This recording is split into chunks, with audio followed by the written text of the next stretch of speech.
Thotë jam njohur me një vajzë dhe njohja ka shkuar shumë mirë dhe ne e pëlqejmë njëri tjetrin dhe ndjejmë për njëri tjetrin.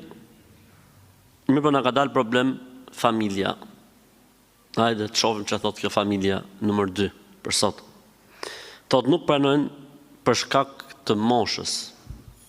Nga që mosha është e madhe, mosha e djalit. Ky është një problem tjetër që ne e hasim, ne si hoxhallar me fjalë, kur trajtojmë tematika të tilla, që prindi sikur po martohet për vete, jo sikur po martohet fëmia i tij. Sikur po martohet ai, ndërkohë që po martohet e bia e tij apo po martohet djali i tij. O njerëz, a e kuptoni se çfarë po bëhet rreth e përqark apo jo? A e kuptoni ku ka shku njerëzimi apo jo? A e kuptoni ku të shku rinia apo jo?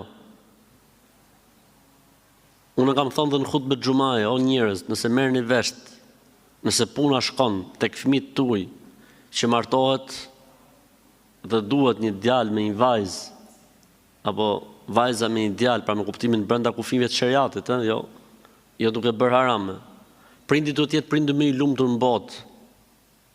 Prindi duhet të jetë prindi më i lumtur në botë, se çfarë nuk po dëgjojmë e çfarë nuk po na dëgjojnë veshët. Si mund ta orientosh ti fëmin tat të dojë dhe të lidhet me një person që nuk e don? Si mund të gjesh ti arsye që nuk ekzistojnë në librin e Zotit apo në sunetin e pejgamberit alayhis salatu selam? Jeta e pejgamberit sa i ka të dyja ekstremet e kësaj gjëje. Është martuar me Hadixhen dhe Hadixha ka qenë 15 vjet më e madhe.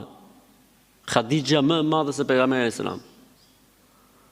Dhe është martuar me Aishën dhe diferenca ka qenë shumë e madhe. E nuk e qortoi askush, të njëjtën gjë ka bërë Abu Bekri, Omeri, Othmani, Aliu radiallahu ta'ala anhum. Nuk i ka qortuar kush, as nuk është përmend kjo si mangësi. Pse? Sepse njerëzit kanë pas një kriter tjetër për vlerësimin e njerëzve, për kushtimin ndaj Zotit. Në momentin që është për kushtimin ndaj Zotit dhe ata dy të rinjt duan njëri tjetrin, elhamdulillah.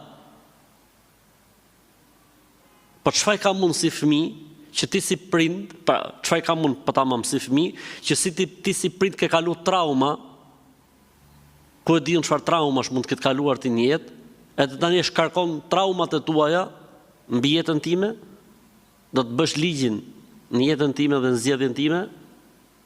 Kjo gjithçka mund të jetë, po fe dhe besim nuk mund të jetë. Islam nuk mund të jetë. Dhe ne këtë e kemi si problem shumë të madh në kohën që jetojmë. Musliman pa Islam, musliman pa rregulla islame, musliman pa edukatë islame,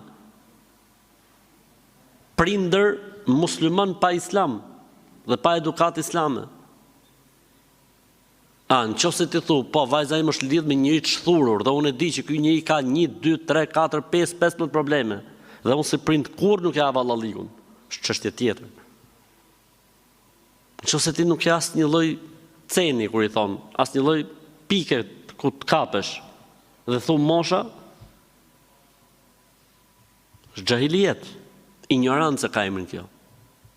Siç i tha pejgamberi sallallahu alajhi wasallam Abu Dharrit radiallahu ta'ala anhu, innaka mru'un fika jahiliye, tha akoma je jahil, akoma ke jahiliet, akoma je ignorant. Ky ishte musliman, kishte Abu Dharri radiallahu ta'ala anhu, kur i shton kjo fjalë, ka pas radiallahu ta'ala anhu, ndoshta afërsisht 18 vjet musliman nxënës i pejgamberit alayhis salam. Pse? Se foli një fjalë që s'duhet ta thoshte. Kush jeti që ndryll ndjenjen e fëmijës tat? Kush jeti me çfarë drejte? Me çfarë Kur'ani? Me çfarë hadithi? Ndërhyn. Përderisa ata duan njëri tjetrin, përderisa çdo gjë është brenda hallallit, brenda të lejuars dhe nuk ka as diçka që është e papranueshme, në momentin që ndërhyn o baba ose o nën, ose kushdo qoftë, se mund të jetë vllai ndonjëherë bën rolin. Apo qesh unë gjallë zbot, kush jeti mërë? Që thu, po qeti gjallë. Po qek shu vlaj kur mos qofsh? Po qek shu vlaj ti? Që ndërhyn ndjenjat e motrës tate, kur mos qofsh? por mos patshim për vëlla. Me çfarë drejte? Kur ka arsye, kur ka shkaqe, bravo i qoftë. Të ndaloje, bravo i qoftë. Kushdo qoftë ai që bëhet pengesë. E kur nuk ka arsye dhe gjen arsye të tilla siç ishte rasti përpara, dorë tjetër. Siç ishte rasti i dytë, mosha.